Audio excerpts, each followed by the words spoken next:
So as you can see there, priorities are massively important. And the reason they're so important is because they're what sets us up to determine whether or not we succeed based on how we prioritize the tasks that we are looking to accomplish.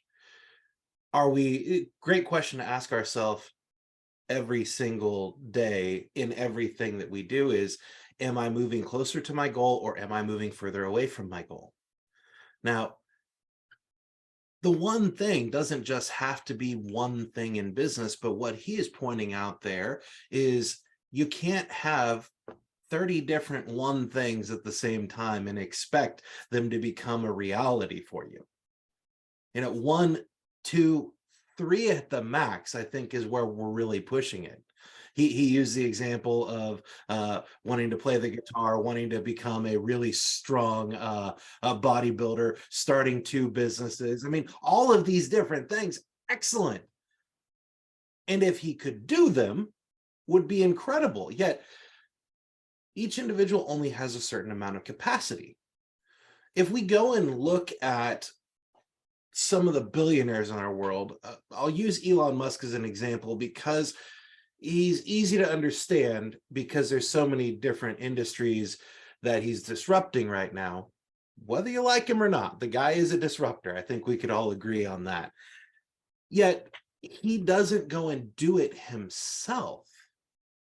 He finds people who are really good at their one thing, and he puts them in the position to lead that one thing, that one area that they're looking to disrupt.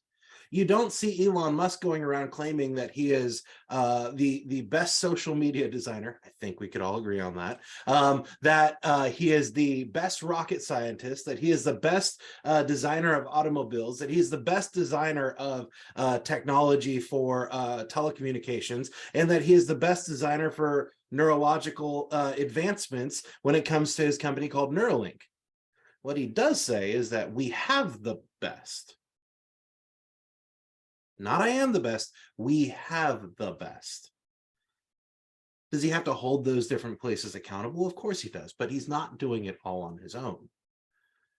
So my challenge for you would be prioritize what you do every single day to make sure that you're marching toward your goal as opposed to further away from it. Now, I'm reminded of the rowing team. I wrote a blog about them not long ago, but they had not won they had not even placed in the Olympics in over 88 years. It was the British rowing team. And then they started asking themselves, will the thing that I'm getting ready to do make the boat faster or will it make the boat slower? And they asked themselves that every single day when they were in a group setting or when they were on an individual setting. It was instilled in them. And that was the culture that they created, was asking themselves the question, will this make the boat faster? Question I want you to ask yourself is, will this move me toward my goal? If the answer is yes, awesome, keep going. If the answer is no, ask yourself, okay, do I really want to do this? Or is this the right thing? Just like on the one thing session this morning that he shared, the question we have to ask ourselves is, am I doing all of the things or am I doing the right things? Am I focusing on the right things here? Or am I focusing on way too many of them? Remember, you can get really good at a lot of things, but you shouldn't try to get good at everything all at the exact same time. What's that saying? A jack of all trades is master of none, right? You can be mediocre at several things, but if you want to truly become a master, you're going to have to focus on one thing at a time, one thing at a time. And it's said that to become a master of something, it takes 10,000 hours. Well, 10,000 hours, if we were to go and divide that up, let's just do the math really quick together. 10,000 hours divided by there's 24 hours in a day.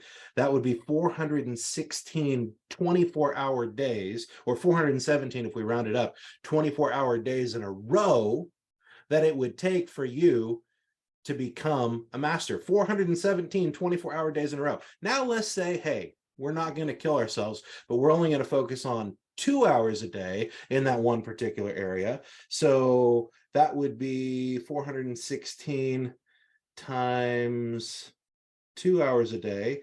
That's 833 days that it would now take. Nope, hold on. I did the math wrong. Give me 1 second. 417 times 12. 5,004 days. Divided by 365, guess what?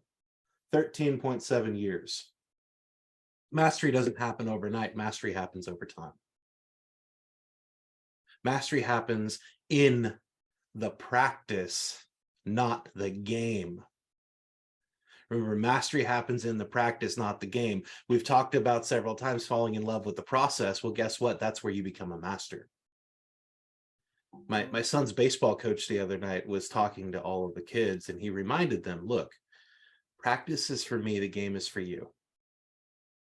I'm going to make the circumstances more difficult in practice so that when the game comes, you've already overcome all of the obstacles that could come up in the game because we've prepared you for them.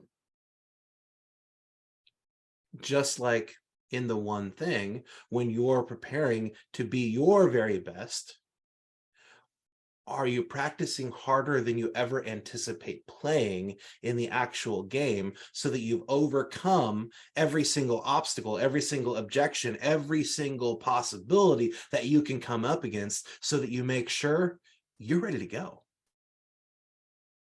I think it was John Wooden who said, when opportunity presents itself, it's too late to prepare. When opportunity presents itself, it's too late to prepare. You have to prepare before the opportunity is even there. You have to know in your mind what you want that life to look like, what you want that dream to look like, what you want your business to look like, so that when the opportunity presents itself for you to jump on it and prove what you've been working for, you don't have to say, hold on. I got to go and get ready. You are ready. When opportunity presents itself, the people who are giving you the opportunity aren't standing there to say, hey, I want you to go and get ready for this opportunity. It's, I want you to act now because I know that you've already been preparing for this opportunity. So what are you taking away from our conversation today? I watching this video, I had to laugh because he was talking about the working out. And at the beginning, I was telling you how I teach cycling. Yeah. I just spoke with my regional director last night on my way to my class, and I said, Miranda, I got to cut one of these days out. I said, I'm teaching 6 days a week. And she says, whose fault is that, Michelle? I said, I'm not blaming you, it's mine. Yeah. So because it is so true about our batteries and our bodies, and it's wearing me down. And I don't want to get burnt out because I want to make sure that I have that energy so that I can be that successful real estate agent that I'm going to be this year. So it just helps me to refocus and take that energy and put it in to the hours that I need to dedicate to lead generation, etc. So Yeah. I'm sitting here, I'm listening to this guy, and I'm like, oh, you got to be kidding me. Thank you, Scott. Hey, the person you were talking about, they called me this morning and said, hey, can you teach Michelle this for me? No, I'm just kidding. I'm just kidding. But you're 100% right. If we go and we read the one thing, and if you come and join me for Quantum Leap on the 31st next week, you'll hear willpower is not always on will call. We have to make sure that we're choosing to spend our battery wisely, and that when our battery is depleted, we do something for us. We do something outside of all of this that recharges you, revitalizes you, rejuvenates you, so that you can then be at 100% again. So thank you for pointing that out, Michelle. Shirley. That's what I like about the 12-week year. Following that system, it helps me to be focused on what's most important. And then two, the book also talks about being in counterbalance. we're not going to be able to do everything at the same level with the same intensity. So just being able to apply that by using the 12-week year, I find is helpful. Amen to that. Work-life balance, I hate to break it to you, is not a thing. It does not exist. Work-life counterbalance, on the other hand, is a thing.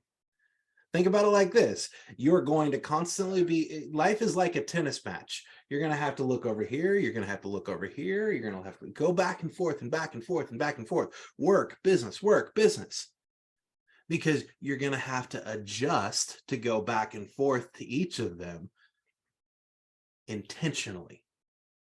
Sometimes we're going to have that conversation with our family and say, hey, here's the things that we want to accomplish as a family this year. Here's what that's going to take for me in the job, in the role, in the business. And I need to let you know, I'm going to have to spend a little bit of time over here right now so that I can make that a reality. And then when you're over here, make sure you're looking and glancing over there at the family side of things to make sure that it's not disappearing.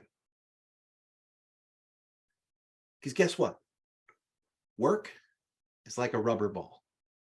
If you drop it, it bounces back. Is it going to bounce as high? No, because the law of gravity is pulling it down, but it'll bounce back up and you can grab it and raise it back up.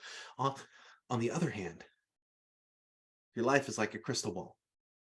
If you drop it, at the very least, it'll get nicked. That crystal ball is your life. It's your family. It's your health. It's your spiritual being. And if you drop that, at the worst, it could shatter. So we got to make sure that we're constantly paying attention to that ball over the business ball. There's a reason we at Keller Williams say God, family, and then business, because it should be done in those priorities. And I understand that there is a desire to be massively successful on the business side of things. Just don't leave your life behind. Remember, live your legacy. Don't focus on leaving one, because when you live one every single day, you do leave one. Anyone else? All right. Well, I appreciate y'all being here today. Remember, like I always say, everything in your life is right outside of your comfort zone. Take a chance on yourself today. Do something a little bit outside of your comfort zone that leads you closer to your goal, and ask yourself the question, is this going to move me closer to my goal or further away from it? And then make the decision based on the answer. I appreciate y'all. Have an amazing day. And remember, tomorrow will be a recorded call, but it will be here for you to see. And I will talk to you later. Have a good day, everyone. Thank you. Bye.